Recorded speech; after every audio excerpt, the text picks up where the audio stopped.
السلام علیکم بچوں، آج ہم اردو بال بھارتی چوتھی جماعت کا سبق نمبر 20 صبر کا پھل کے سوال جواب حل کریں گے۔ ایک جملے میں جواب لکھیے۔ سوال نمبر 1، عارف کون سی کہانی سننا چاہتا تھا؟ جواب، عارف پریوں کی کہانی سننا چاہتا تھا۔ سوال نمبر 2، رشیدہ نے کون سی کہانی سننے کی فرمائش کی؟ جواب، رشیدہ نے جادوگر کی کہانی سننے کی فرمائش کی۔ سوال نمبر 3، نانی اماں نے کس کی کہانی سنائی؟ جواب، نانی اماں نے حضرت ایوب علیہ السلام کی کہانی سنائی۔ سوال نمبر 4، حضرت ایوب علیہ السلام کو کس بات کا یقین تھا؟ جواب، حضرت ایوب علیہ السلام کو اس بات کا یقین تھا کہ تکلیف کے بعد راحت ہے۔ سوال نمبر 5، حضرت ایوب علیہ السلام کی کہانی سے بچوں نے کیا سیکھا؟ جواب، حضرت ایوب علیہ السلام کی کہانی سے بچوں نے یہ سبق سیکھا کہ صبر کا پھل میٹھا ہوتا ہے۔ مختصر جواب لکھیے۔ سوال نمبر 1، بیماری سے پہلے حضرت ایوب علیہ السلام کو کون سی نعمتیں حاصل تھیں؟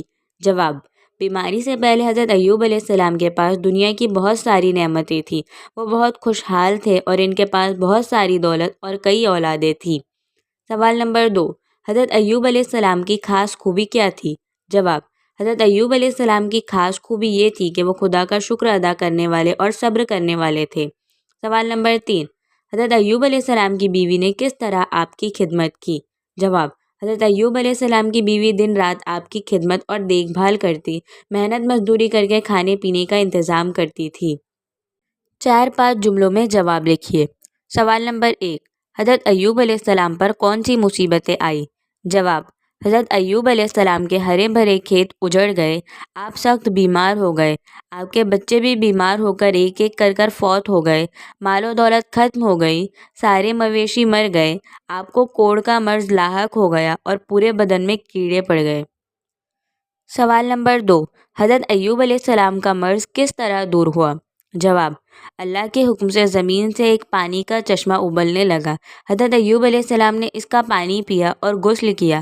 آپ روزانہ یہ پانی پیتے اور غسل کرتے، خدا کی قدرت سے رفتہ رفتہ آپ کا مرض دور ہو گیا اور آپ صحت یاب ہو گئے۔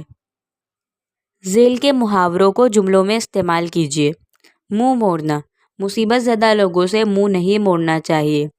ترک کرنا، بری عادت ترک کرنے میں ہی فائدہ ہے۔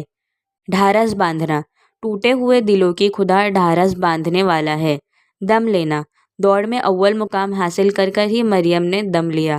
امتحان میں ڈالنا، اللہ اپنے نیک بندوں کو امتحان میں ڈال کر ان کے درجے بلند کرتا ہے۔ سرگرمی، اپنے استاد کی مدد سے معلوم کیجیے کہ عید الاضحیٰ کیوں مناتے ہیں؟ جواب، حضرت ابراہیم اور حضرت اسماعیل علیہ السلام کی قربانیوں کو یاد کرنے کے لیے عید الاضحیٰ مناتے ہیں۔ آئیے زبان سیکھیں۔ دو چشمی ہا، اردو میں بے، پے، تے، ٹے وغیرہ حروف کے ساتھ دو چشمی ہا ملا کر ہندی کی آوازیں بھ، پھ، ت، تھ بنائی جاتی ہے۔ ہ اردو میں کوئی الگ حرف نہیں ہے، اس لیے ہندی، ہما، ہوا لکھنے کی بجائے ہندی، ہما، ہوا لکھنا چاہیے۔ بہت سے لفظ جن میں ہا ہوتا ہے، ان میں ہا کی بجائے دو چشمی ہا لکھنے سے معنی بدل جاتے ہیں۔ مثلاً پہن، پھن، گہر، گھر، دہن، دھن وغیرہ۔